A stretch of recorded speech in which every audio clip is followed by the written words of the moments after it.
था, यानी आर्टिकल 370 हटाने का जो फैसला था वो सही था। ये प्रावधान जो था आर्टिकल 370 ये अस्थायी था, अस्थायी प्रावधान नहीं था। भारतीय अदलिया भी अब मोदी अदलिया बन चुकी है और भारतीय सुप्रीम कोर्ट में इंसाफ और कानून का कत्ल किया जा रहा है। भारतीय सुप्रीम कोर्ट के जजेस की मोदी से वफादारियां सामने आ रही हैं। भारतीय जजेस ने बुनियादी इंसानी हुकूक की धज्जियां ये गिलगित बल्तिस्तान जो कि आजकल पाकिस्तान में है, जिसके लोग आजकल प्रोटेस्ट कर रहे हैं, तो ये अगर इंडिया के साथ होता तो मैं तो कहता हूँ ये इंडिया का बहुत एक डेवलप्ड जगह के हिसाब से भारत की सुप्रीम कोर्ट ने ये कहा है कि जो आर्टिकल 370 हटाया गया था बीजेपी की गवर्नमेंट या फिर प्राइम मिनिस्टर नरेंद्र मोदी की गवर्नमेंट की तरफ से, वो फैसला दुरुस्त है।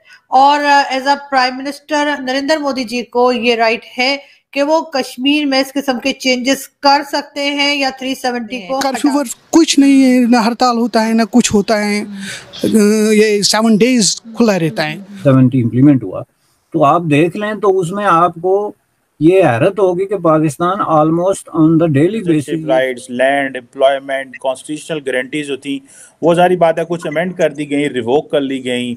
इसी तरह बाहर के जो लोग थे, फॉरेनर्स जो थे, वो अब उनको वो इन्वेस्टमेंट कर सकते हैं, लैंड उनको अलॉट कर दी जाएगी। और ये जो चीज़ें हैं, आपको क्या लगता है कि this is going to be the new normal? Kashmir का वो स्टेटस इस किस्म की स्टेटमेंट्स मुसलसल हमारे टीवी चैनल्स पे चल रही हैं, जिससे कि ये साबित होता है कि हम भारत के साथ टर्म्स बेहतर नहीं चाहते। हम उनके मामले में बात कर रहे हैं, हम बार बार नेगेटिव कमेंट्स दे रहे हैं और साथ साथ ये भी कहा जा रहा है कि जी ये भी करना चाहिए कि कश्मीर के इशू को लेकर एक बार फिर यूनाइटेड नेशन में जाने की बात की जा रही है, यूनाइटेड नेशन में जाकर हंगामा करने की बात की जा रही है और कहा जा रहा है कि वहां पर जाकर इस इशू को हाईलाइट किया जाए। पाकिस्तान पहले भी कई बार इस तरह के इश्यूज को हाईलाइट कर चुका है, लेकिन हासिल क्या हुआ? शायद कुछ भी नहीं। लेकिन ये जरूर है कि भारत ने जो जिस तरह से डेवलपमेंट का काम किया है कश्मीर में, वहां पर गल्फ कंट्रीज की तरफ से इन्वेस्टमेंट भी आ गई है। ये बात भी सभी लोग जानते हैं कि गल्फ कंट्रीज जो है वो भी भारत में इन्वेस्टमेंट कर रही हैं। तो फिर ऐसी सूरत में क्या ऐसा होगा कि कोई पाकिस्तान की बात को सुनेगा या उसकी बात को सच मानेगा? ये जरूर एक सोचने की बात है, लेकिन पाकिस्तान में इतना कोई रिवाज है नहीं कि हम इस तरफ को सोचें या इस तरफ देखें। कि पाकिस्तान के टीवी चैनल्स पे मैं देख रही थी सुबह से जो हंगामा मचा हुआ है और एक के बाद एक जो है वो कमेंट्स के लिए लोग आ रहे हैं और कई एक्सपर्ट्स यानी डिफेंस एक्सपर्ट भी जो अपने आप को कहते हैं वो भी पहुंचे हुए हैं और मुसलसल नेगेटिव वाइब्स जो है वो भेजी जा रही हैं। कहा ये जा रहे हैं, एक एक्सपर्ट ने तो ये तक कहा कि नरेंद्र मोदी जो हैं वो शायद कश्मीर को भी गजा बना के छोड़ेंगे, अपने इलेक्शंस के लिए इस्तेमाल कर रहे हैं। एक दूसरे एक्सपर्ट साहब जो आए हुए थे या फिर पेपर पे थे, आप समझे कि फोन कॉल पे थे, टीवी चैनल जिन्होंने ज्वाइन कर रखा था, उनका ये कहना था कि जी नरेंद्र मोदी जो हैं वो भारत को या फिर इंडिया को जो है हिंदुस्तान बनाकर छोड़ेंगे। अब हिंदुस्तान बनाकर छोड़ेंगे का क्या मतलब है, ये बहरहाल मुझे समझ नहीं आई। लेकिन उनका ये कहना था कि वहां पर भारत में जो माइनॉरिटीज हैं उनको खत्म किया जा रहा है, उनके ऊपर जुल्म किया जा रहा है और इस तरह से नस्ल कुशी की जा रही है, यानी कि उनको सिरे से खत्म किया जा रहा है। और जितनी भी माइनॉरिटीज है, चाहे वो मुस्लिम्स हो चाहे वो क्रिश्चियंस हो, और इसी किस्म की बातें की जा रही थी। उन साहब का ये भी कहना था कि जी जितने भी पाकिस्तान के लोग पाकिस्तान के अंदर है, पाकिस्तान के बाहर बैठे हैं, जो कोई भी है, उनको गवर्नमेंट में है, गवर्नमेंट में नहीं है, सिविलियंस हैं, जो कोई भी है, उनको इस बारे में बात करनी चाहिए, उनको इस बारे में लिखना चाहिए, इसके ऊपर ट्वीट्स करनी चाहिए। एक उनका कहना ये था कि पूरी एक तरीके से भारत के सुप्रीम कोर्ट के इस फैसले के खिलाफ पाकिस्तानियों को शोर मचाना चाहिए और उनको मदद करनी चाहिए अपने कश्मीरी भाई बहनों की।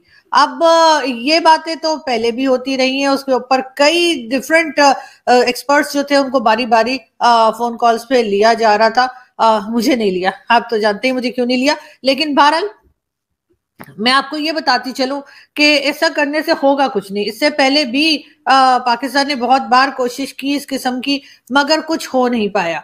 और अब इनको करना ये होगा कि अगर ये वाकई में चाहते हैं कि कश्मीर का कोई हल निकल आए और कश्मीर के लोग जो हैं वो सुख का सांस लें, ना सिर्फ ये कि उनके अपने इलाके में सुकून रहे, बल्कि पाकिस्तान की तरफ से भी जो बार बार एक तरह से बात की जाती है, बार बार झगड़े की बात की जाती है, बार बार कई जंगे हम कर चुके हैं। उसमें जी नवाज शरीफ साहब का भी अभी जब आए हैं तो उनका यही कहना है कि वो भारत के साथ टर्म्स को बेहतर करेंगे। एक तरफ तो ये बात की जा रही है और भारतीय सुप्रीम कोर्ट के चीफ जस्टिस ने रिमार्क्स देते हुए कहा कि मकबूजा कश्मीर भारत का अटूट अंग है। ये कि पाकिस्तान के टीवी चैनल्स पे मैं देख रही थी सुबह से जो हंगामा मचा हुआ है और एक के बाद एक जो है वो कमेंट्स के लिए लोग आ रहे हैं और उनका कहना ये था कि पूरी एक तरीके से भारत के या भारत के सुप्रीम कोर्ट के इस फैसले के खिलाफ पाकिस्तानियों को शोर मचाना चाहिए और उनको मदद करनी चाहिए अपने कश्मीरी भाई बहनों की। लोगों ने कहा ये लगता ये है कि ये शायद फैसला मोदी साहब की कहा जा रहा है कि वो लोग इंडिया के साथ दोबारा से मिलना चाह रहे हैं। बस मैं तो कहता हूँ कि मिलना भी चाहिए, क्योंकि अगर एक बंदे को इधर बागी कैसे बनते हैं, बागी तो इसी तरह बनते हैं कि उनको अब उनका हक नहीं मिलता। अक्सर लोग ये कहते हैं कि भाई मंजूर जो है वो एंटी स्टेट है, या कल को अगर दूसरा मंजूर गिलगित बल्तिस्तान में पैदा हुआ तो तब हम क्या करेंगे, तब वो कहेंगे कि यार वो भी एंटी स्टेट है।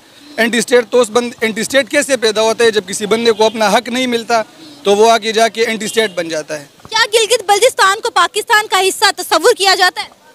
या तस्वुर तो बस नक्शे में है, बाकी हम उनको वो डेवलपमेंट्स नहीं दे रहे हैं।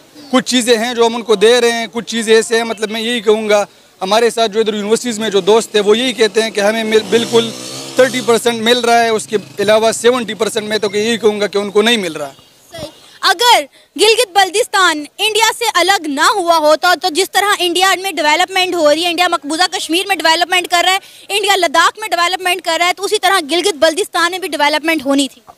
मैं तो यही कहूँगा कि पाकिस्तानी तो ये बात भूल जाए कि वो इंडिया तक मुस्तकबिल में कभी पहुँच जाएंगे, क्योंकि हमारे मुल्क के इस टाइम जो हालात है और आप इंडियंस को देख ले तो ऐसी इंडस्ट्री नहीं है, ऐसा कोई फील्ड नहीं है जिससे इंडियन हमसे आगे ना हो। आप अगर हर फील्ड में ऐसा फील्ड नहीं है, आप अगर हॉस्पिटलिटी में जाएंगे, टूरिज़्म में जाएंगे, उधर अगर आप देख ले